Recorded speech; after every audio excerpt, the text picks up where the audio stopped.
and while there, he had a religious conversion and saw what Jackson was doing on an international stage, and decided, you know, I want to do something myself. I need to make a difference. So he literally left Nuremberg and went to back home, entered the seminary, became a Catholic priest. My goodness. And there he stayed until he retired a year ago. We tracked him down, and it was the darndest phone call I called because I got on the internet to find him to see if he existed. He existed. And I said, yeah. Father Fuchs, and Greg Peterson, yes, my son, how can I help you? Jamestown, New York, yes, my son, how can I help you? He says, well, I'm from the Robert Jackson Center. All of a sudden his voice changed dramatically. Yeah. He goes, my gosh, Robert Jackson. I said, can we talk? He said, well, I've got 5 minutes, and I got to go to the Hibernia Society meeting, and the women are waiting for me. I said, well, one question. How did you, Justice Jackson, catch up? 30 minutes later. Stand there and move it, everyone. 30 minutes later, he's still going nonstop. And I said, Father, I'm sorry, but aren't you supposed to be with the women of the Hibernia Society? And she goes, forget him. Well, the next thing, he came here, and for the first time, and here's a guy that was with Jackson 24 hours a day, 7 days a week, the entire time at Nuremberg, had never written about it, talked about it. So he came here, and it was, nobody could tell the story he tells. Right. So it was just terrific. Okay, I'm just going to, these are softball stuff. Now, here you are, one of the most esteemed constitutional scholars around. That's not true, Yeah. but you're I kind heard of it, sad. I heard it Yeah. yesterday. Sounds good, but yeah. And I've got a bridge. But really, and you've written about Justice Jackson in your book, First Among Equals. But what is your perception? If you reflect back... Should I be looking? Just talk to Greg. Okay, just have a... I don't exist. Yeah. Justice Jackson, you walk in here today, and what does that really mean? Well, Justice Jackson was viewed, and I can think continues to be viewed, as one of the most talented members to sit on the court in this last century, in the 20th century. And that's all the more remarkable because his service was so short-lived due to his premature death. But he was known not simply for the elegance of his writing, which is legendary, spectacular writer, but also because he was so powerfully independent and really stood for the ideal of judicial independence. One of my favorite aspects of Justice Jackson's work is the fact that he, as a justice, took a different position than he had taken as the Attorney General of the United States and advising President Roosevelt. He issued a legal opinion as the Attorney General to the effect that the Lend-Lease arrangement with Great Britain was lawful under the constitutional laws of the United States. So then years later, he finds himself on the court, and that very opinion was being cited as a principal authority for President Truman's taking over the steel mills and directing the Secretary of Commerce, Mr. Sawyer, to take them over.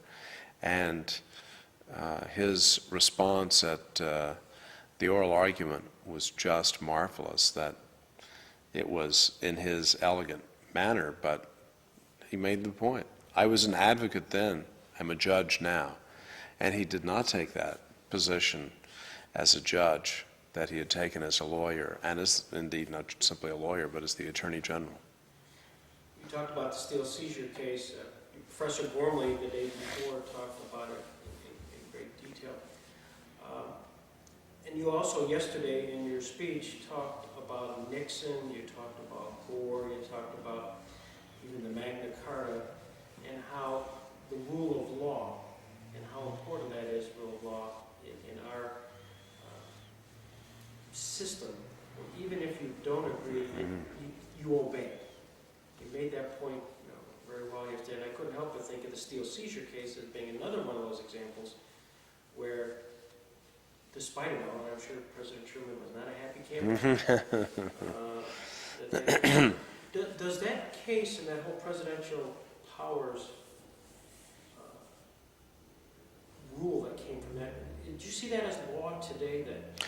Yes. Oh, I think it was Justice Jackson's concurring opinion in Youngstown that gave the most analytically impressive, call it taxonomy, of presidential power.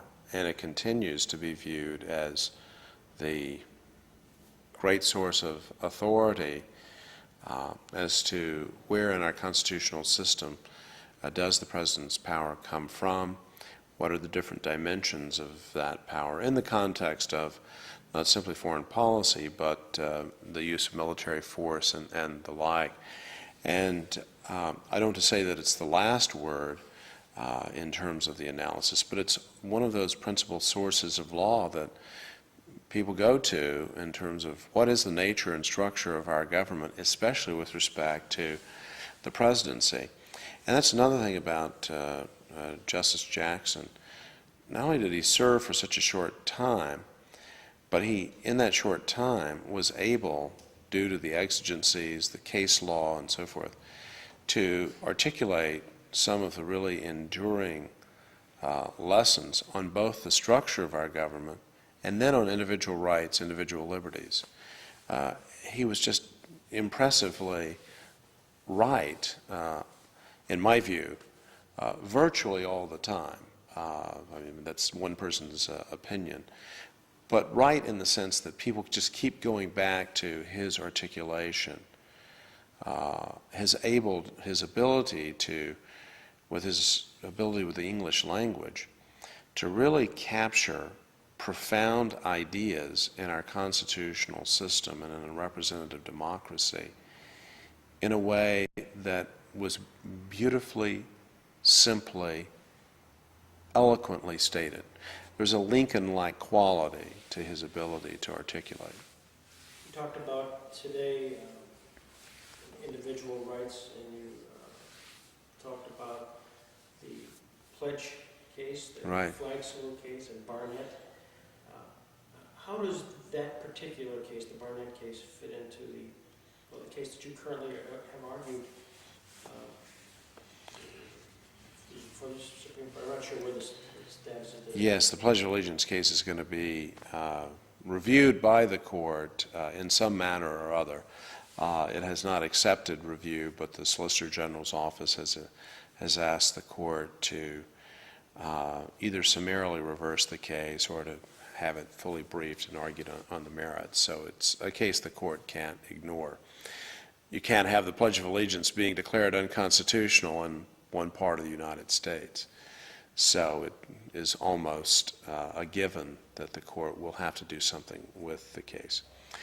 But Barnett was the West Virginia case that, again, gave voice to one of the most important parts of our constitutional tradition, which is freedom of conscience.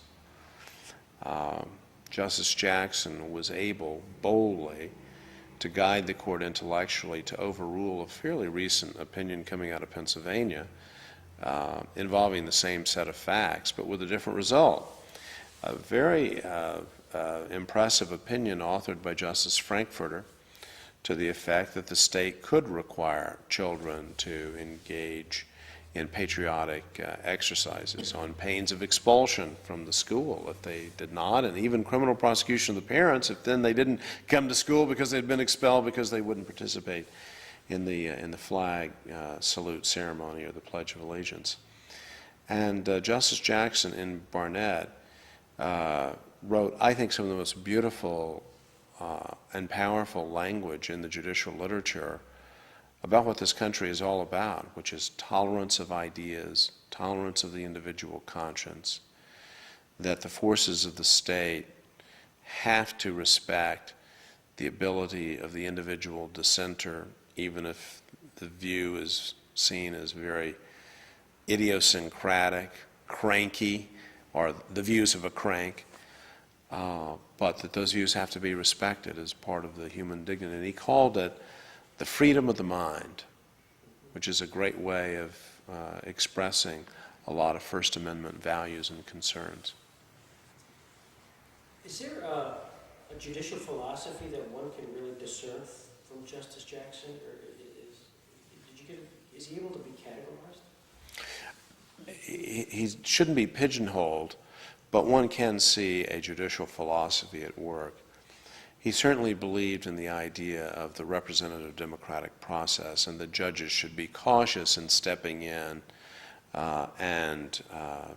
shall I say, throwing their weight around, preventing Congress and the President from determining what public policies they thought were best. He, of course, had served in the Justice Department at a time when the Supreme Court was undergoing and then underwent a very significant change in attitude and philosophy, whereas in the early 30s, during the early days of the Roosevelt administration, virtually anything that the Roosevelt administration did that made it up to the Supreme Court got tossed out by the angry old men. And then President Roosevelt came up with the ill-fated court packing plan. That failed. But in the meantime, there was a change in membership in the court, but also I think just a growing sense that the court seemed to be going too far, declaring this act unconstitutional, that statute unconstitutional. And Justice Jackson was, of course, an advocate at the time, Solicitor General, Attorney General.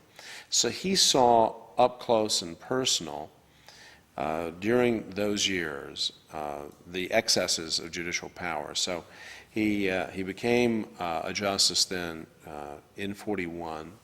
The court had changed its philosophy, but the change was very, very recent. So I think he felt that very keenly, that the court should play an important role, but it should be quite respectful of the democratic process. At the same time, in case after case, he showed how important he saw individual rights, individual liberties. One of the great legacies of Robert Jackson was his dissenting opinion in the Korematsu case, the Japanese internment case, where again he got it absolutely right, and going against the grain of the time, the current of the age, which is we're at war, so we're going to have to take these extraordinary steps in the interest of national security. His view was Fred Korematsu is a United States citizen. You can't treat him this way. You can't just summarily take him away and forcibly intern him at some camp in California away from his home and livelihood and so forth. That's not our nation. So he had great practical wisdom. You know, I note that he was very proud of being a country lawyer, and he wasn't burdened with too much education.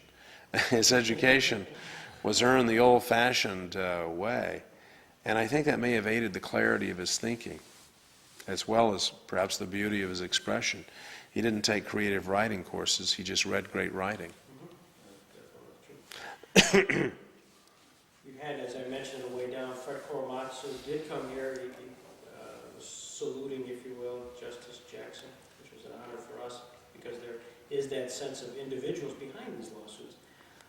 This April, the two daughters of Oliver Brown are coming here on virtually the 50th anniversary of Brown versus Board of Education, of which Jackson was a part.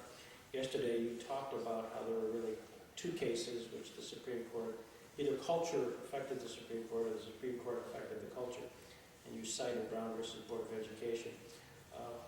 For the benefit of those who may be listening to this as maybe a prelude to Brown versus Board,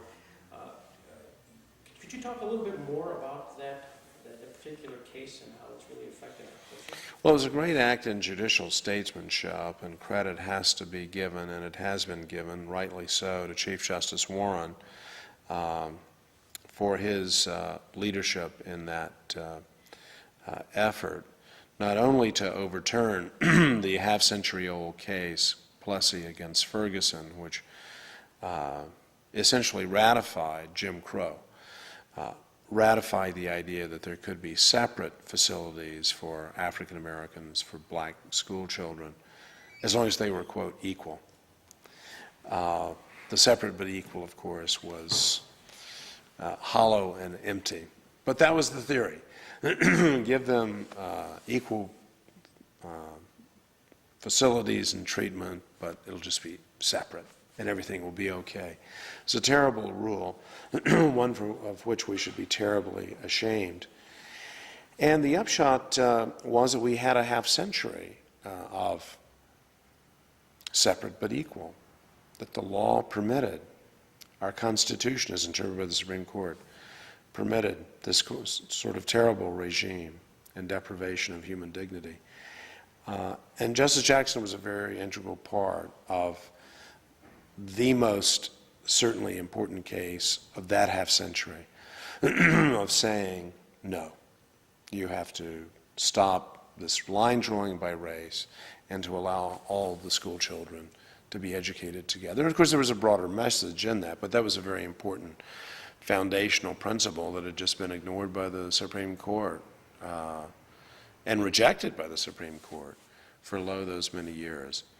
And I think that changed the way we began thinking as a society. It no longer was legitimate to say there should be segregated members, of the bar, segregated facilities as well as segregated schools.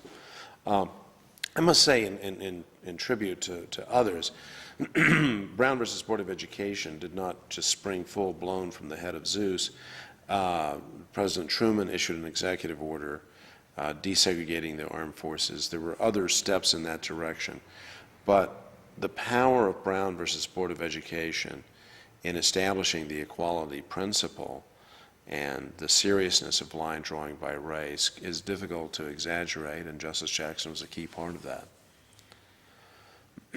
One of the things is, in doing some research, Justice Jackson sort of one of the kind of the last guys to sign on, if you will, for that unanimous court. He was struggling with, one sense, agreeing that morally there was no justification for the continuation, but whether or not this was really a decision for the states or whether it was a federal decision, and which got led a little bit to the Rehnquist memo, which has gotten a lot of play, etc.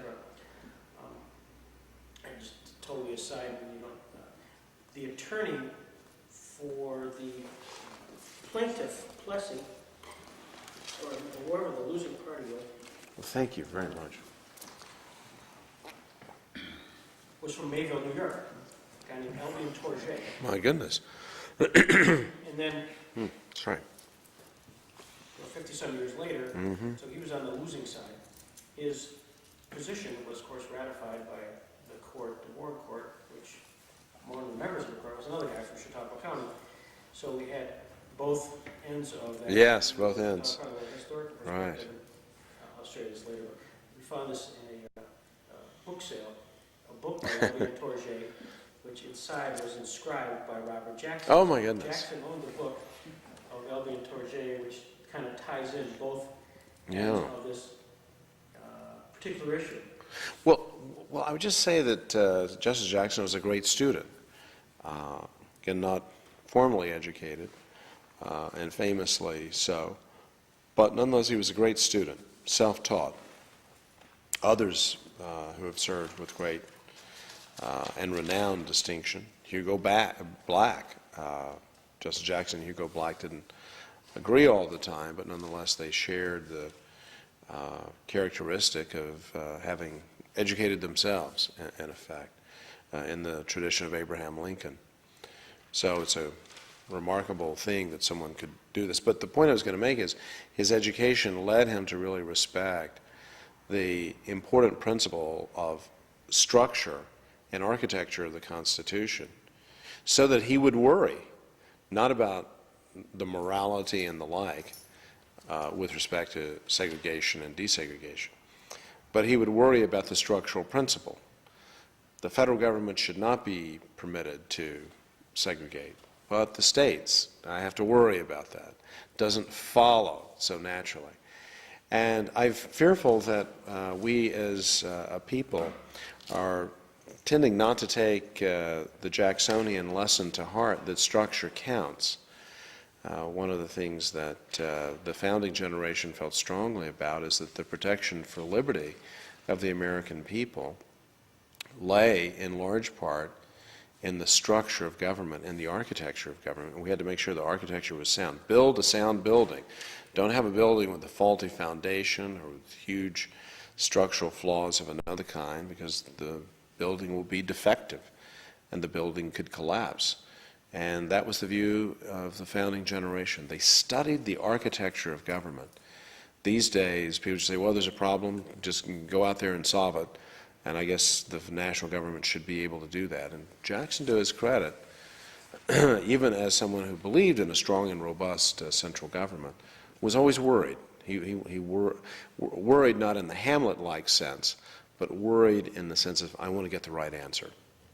Hey, Greg, Kenneth Starr has to go in a couple minutes to make a phone call, so you better ask him one more. Let me ask this one. What's the legacy of Robert Jackson? Let's just One of unselfish service, including his willingness to be called away from service on the court, controversially so, to serve with renown as chief prosecutor in Nuremberg, and to develop in very short order and to present persuasively a case of, shall I say, universal significance. And it simply doesn't do justice to his performance to say it was of historic interest. It was of mega-historic interest. The idea that individuals should be called to account, the senior leaders of the regime should be called to account for their war crimes, very important, and led quite then overtly to important declarations like the Universal Declaration of Human Rights. That episode that he was such an instrumental part of just illuminated the path in terms of human rights now for perhaps centuries to come. It's as if we've all agreed, now it's a question of, we have a good design, now we need to implement, and he was at the foundation of that. And at the same time, he, during his relatively short life period on the court, became one of the most respected justices ever to sit on the court. I think universally agreed to be one of the great justices to serve, but certainly one of the great justices of the last century. This is terrific. Is that all right? Good. That isn't scripted, it's terrific. Schedule-wise, He's got to take a call probably here. Floyd has 10 minutes. Okay, He's not available after. okay. so once you, and do you have time for lunch on your way back? We could stop at the... Either that or we can eat at Chautauqua, say maybe. Yeah, I think they sort of want us back as our farewell meal at the Athenaeum. Wherever fits your schedule. But I don't know what time they close. I don't The I'll Athenaeum. call and find out. Okay, yeah, it's the Athenaeum because You wanna call they have us at the Hensley's Wednesday. Wensley table. So I need to call One Floyd. other thing, Judge, there's 6 books out here that we'd love to have you sign. I would be honored. Great. Thank you. I'm sorry I could not. Thanks for the water. Robbie, I If you just want to couldn't. use our phone without the other. Thank you. Yeah, I'll just. Am I calling directly through Ken? Okay, well, I'll see everybody momentarily. All right. Nice to meet you, Mr. Starr. Great to meet you. Oh, please, it's Ken. All right. Go Duke. You want to call the same book? Our son went to do. Did he? Absolutely. Undergrad? We had taken him down so often because Ken would go back to the law school that, there wasn't any other place he applied that he was interested in. Oh, that's nice. But then our daughter went to Stanford because we were supposed to go out to Pepperdine at that time. She told me, I'll be smart, I'll apply to the best school in California, I'll never get in, but lo and behold, she gets into Stanford. Ken doesn't go to Pepperdine, so and now we have our last one going to college next year. She's going to go to Vanderbilt, so we sort of got all our bases covered here. None of them wanted to fly upstate. I went to Skidmore College.